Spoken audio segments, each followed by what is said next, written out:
Everyone, so we have a little bit of a crisis going on here. It is now Friday afternoon, probably around noon or so, maybe 1 o'clock in the afternoon. We have been without power since Tuesday at 2 p.m. since the storm, I think it was tropical storm Isaiah, passed through Connecticut here and just wiped everything out. There are trees and power lines still down everywhere. It's just out of control. So we have basically been without power since Tuesday. So Tuesday, let's see, Wednesday, Thursday, Friday, yeah. So about 3 days now without power on this tank. No water movement.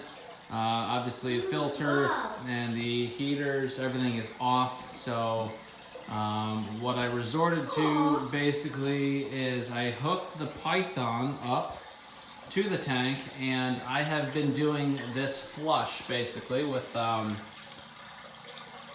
Python hose. It is what I'm doing is, since this is the only way I can get water movement, and the main concern obviously is the oxygen depletion out of the water. My main concern is getting new water in and replacing the old, so I'm just pumping water in here.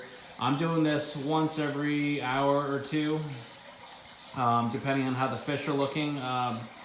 You know, initially I didn't think it was going to be this long. Usually if we do lose power, which is kind of rare, we usually lose it for maybe a couple hours at most, and it comes back on. So going long periods of time like this is what we've resorted to. So basically doing a flush, and it is pumping the water in, and it's going over each overflow, coming down into the sump, and then it is flushing the system through my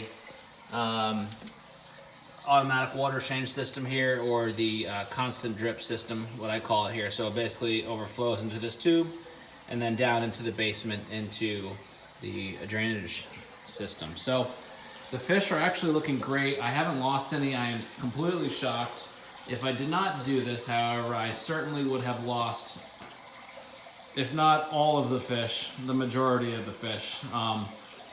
After a few hours of not having power on day one, these guys, keep in mind, most of these guys are full grown. Like this guy right here, this albino compressiceps, he's a good 10 inches long at least.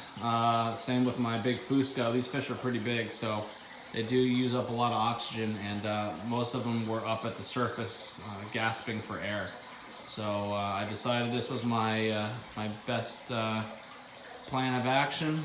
I do also have a bag of Chemi Pure Blue in there. I'm not sure how effective it is with this, the way it's sitting in here basically, but I figured it's worth a shot. I have it sitting in my sump. I might as well throw it in there and give it a go and see what happens. But so that's what we're doing. The fish actually look really good to me, surprisingly, with the circumstances of not having any power here and minimal water flow. So so far so good.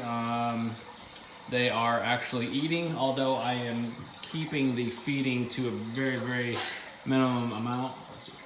And I'm only feeding them once every other day right now, just because of the situation on hand. So they are doing really good though. The colors look really good. I do notice a little bit of flashing going on. I'm just assuming maybe it's from you know, maybe some ammonia buildup, or probably nitrate buildup. Not really sure. I haven't tested the water, but doing the flush. Just bought a generator. I was finally able to get a hold of a generator after 3 days. So always good to have. It's something that I've been wanting to get. We just don't lose power here enough to justify it. But now, after having a situation like this, of course, you know, it's definitely nice to have. So I just got the generator, gonna hook that up and get at least the main pump working, just so, you know, we get some good aeration going in there, some filtration going. I'm not worried about the temperature. The temperature in here is about 75 degrees, maybe 76 degrees. So the tank temperature is good. Shouldn't have to worry about that. So I'll keep you guys updated as to as to any changes or how we make out once we get power. Like I said, we've been without power for 3 days and everything is still a disaster out there. I don't anticipate getting power for at least a couple more days, if not, a few more days. So I guess desperate times call for desperate measures here. So in the case of a power failure like this, I think this is probably the best option. If you don't have a generator and you're kind of stuck, take the Python hose. If you have city water, unless you have well water, I guess you would need electricity, I think, to get the water source. But I basically just am staying on top of the water changes on all the tanks here and keeping the water as clean as possible. So far so good. Thanks for watching. Sorry for boring you. See you guys soon.